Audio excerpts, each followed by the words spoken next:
Hey, folks, welcome back.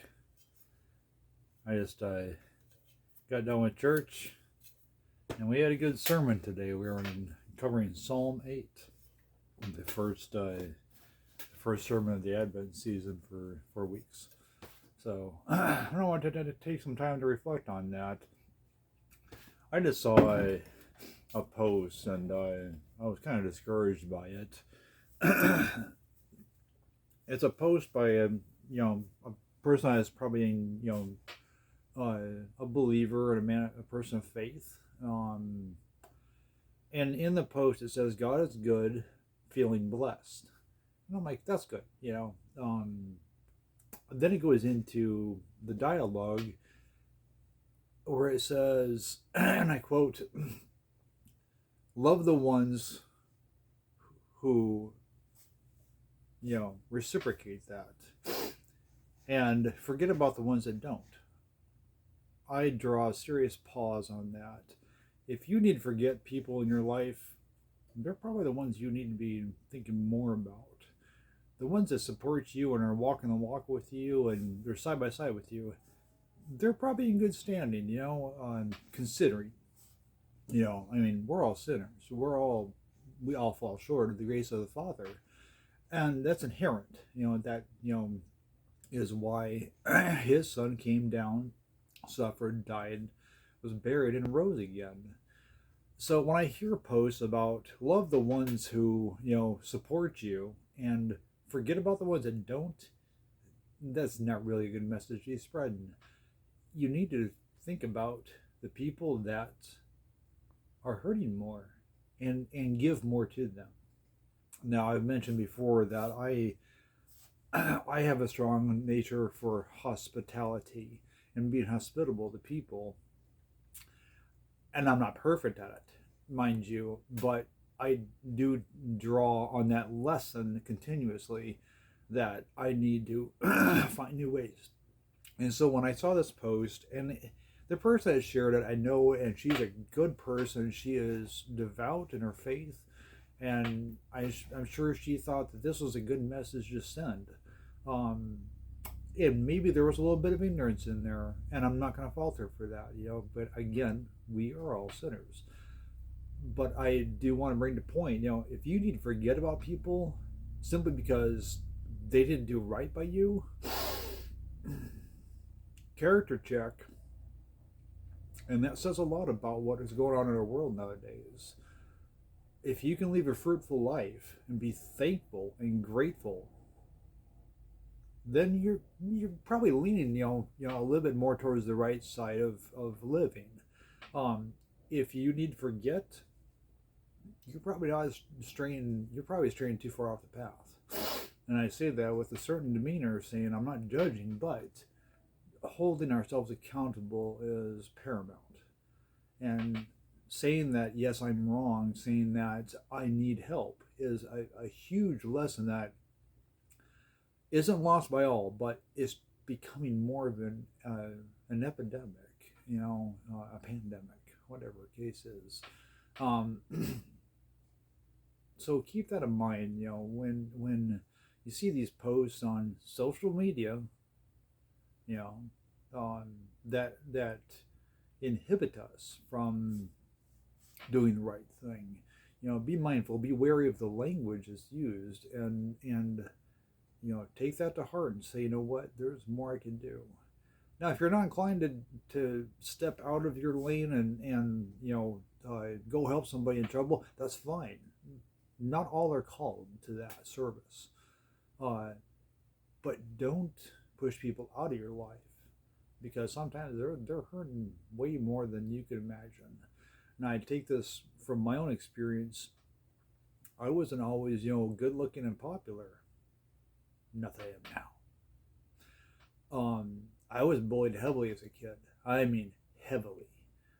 There were incidences that required stitches. For me, there was instances where police had to intervene on my behalf, and some, not on my behalf. But when I found some peace in life and I started to build on that, I became stronger, and I became more observative of people who are in pain. And I still learn that today. I saw another post a couple weeks ago where a guy, he was an anger counselor, anger management counselor, and he was encountering a lady at the gas station, and she was mad. She started to come apart on him, even though he didn't accost her in any manner. She started coming apart on him. Is she wrong for that? No, she's a human being. And he said, ma'am, I am not your enemy, but I know that something has hurt you, and you have a right to be angry about that. The Bible says, be angry, but don't act in anger. And that's an important lesson. It's all right. God knows these things. He says, I know you're going to be angry. I know what the world is. It's a tempting and hurtful place. My son came down and experienced this. The Father knows these things. Don't act on them. For heaven's sake, do not encroach on somebody and stuff in that anger. This poor lady, she was acting in anger. The man, and I drew a seriously good vibe off of this guy's response. He calmed her. He gave her counseling right there at the public store. He counseled her right there and said, ma'am, I'm praying for you. I love you. You are a person deserving of respect and dignity. And that was the right answer. That was absolutely hands down the only way that should ever be approached when you're encountering somebody that's just not having a good day. And I say this a lot, kind of comically, jokingly, drawing back to some old TV series. Not everybody's going to have a howdy doody day, and you need to be recognizing of that. And I'm guilty of it too. There's been times where my wife, namely, my mother on other occasions, numerous occasions, and even some of my close friends, coworkers are like, Rob, you might want to reconsider your angle of aspect. And so I'll take that as a sign like, oh yeah, I'm jacked up too. So, but I wanted to talk about this because this is serious business. It's something that we need to be cognizant of, and we need to be better to each other, love each other, keep a positive energy. It does wonders for your spiritual health, your mental health, and your physical health. I might add. Look at me. I'm just kidding. I'm not some Arnold Schwarzenegger ripped dude, but your physical and mental and spiritual selves are intertwined. And when you're doing something right, your whole body responds to that. Your whole being responds to that. I think my mom, I don't know much about it, but my mom educated herself on metaphysics. So I think it ties into that. Energies, chakras. This is my chakra. Coffee is all you need in life. Anyhow, enough on that subject. We are getting into our cold weather now, and I'm anticipating the snow. I've got my ammunition to go sight in and break in my new Henry 4570 government rifle. It's a big old pill too, 460 grain rounds. Literally, the round is bigger than my pinky. It's diameter wise, it's the same diameter, but lengthwise, it's like a couple millimeters longer than my pinky. And I'm like, good night. Freaking elephant gun. That is what it is. Probably, I don't know. I've never hunted elephant, but I know that weapon can take down a grizzly. So we're gonna head out Saturday, rain or shine, snow or shine, or any of the three combinations. And go. I'm gonna go with a couple of my buddies from church and father and son pair, and we're just gonna go. Do some counseling by lead. I don't know if that sounds right. Anyhow, I'm in a good mood today. I'm always in a good mood on some days when I can go and hear the word. Um, but today's message out of Psalm 8 was it was a good message. It recognized, the Triune Father, and it always, it tied right back to, you know, his son, and the mission that his son carried here on earth. So I always get charged up about that stuff. So anyhow, but here's to a good work week, and here's to more blessings. I want to shout out to my buddy Ben. He's a platoon sergeant over here in our old unit here at Fort Lewis. He came back to that unit where he used to serve as a young specialist, and he made sergeant there, and he went on to being a recruiter, and now he's back as a platoon sergeant, big sergeant.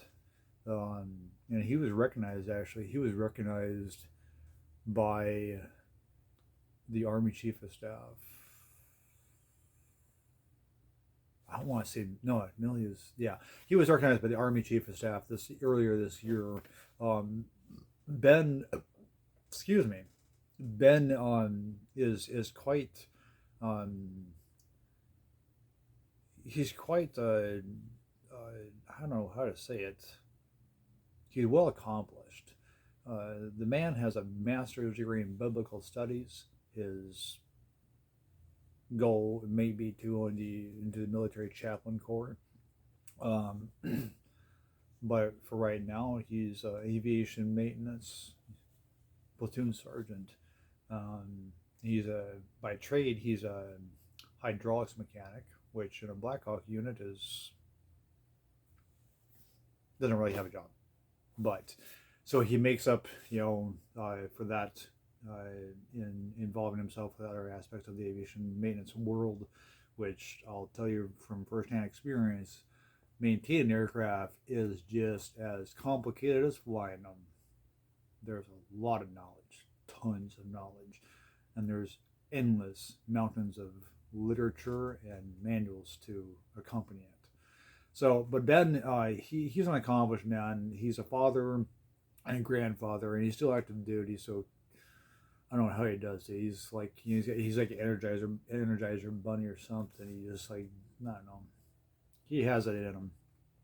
But he's also a Mason, so that his day is filled. But I keep him in my thoughts because he is at the forefront of our country's battle, for our fighting forces, and so he's got a special place in my heart. That, and we're old battle buddies. I mean, we've known each other for 11 years. So I helped him out in a time of need, and we've been friends since, and like severe friends, best buddies. But shout out to my buddy Ben. God bless you. Thank you for what you do for him. It is appreciated. Another buddy of mine, and I mentioned this, my hunting buddy and my church buddy, Aaron, he's a law enforcement officer, and soon, now that he's back onto what they call a regular police schedule, I'm gonna go and radio him up and treat him to coffee and donuts. No pun intended. No, I told him that I was like, yeah, you gotta know how much I appreciate you. And he's like, really? I was like, man, you're out there dodging bullets, literally. Like back in April, he apprehended a suspect. He shredded his shoulder muscles in the apprehension. The suspect was subdued and appropriately taken into custody. But Aaron spent 6 months rebuilding his shoulder because the muscles just tore off of his shoulder. So he went back in and got surgery and went through a mountain of physical therapy and rehabilitation. Now he finally got back to getting on the job again, and back to full duty. So I hold him in high esteem. So, but those two guys are always in my frontal lobes. I don't have any frontal lobes. No, don't let me fool you. I'm a rock with eyes. I'm what they call an oxygen thief. There's trees dying, keeping me alive. Keep that in mind, folks. God bless. Take care. Have a good work week, and we'll talk to you soon.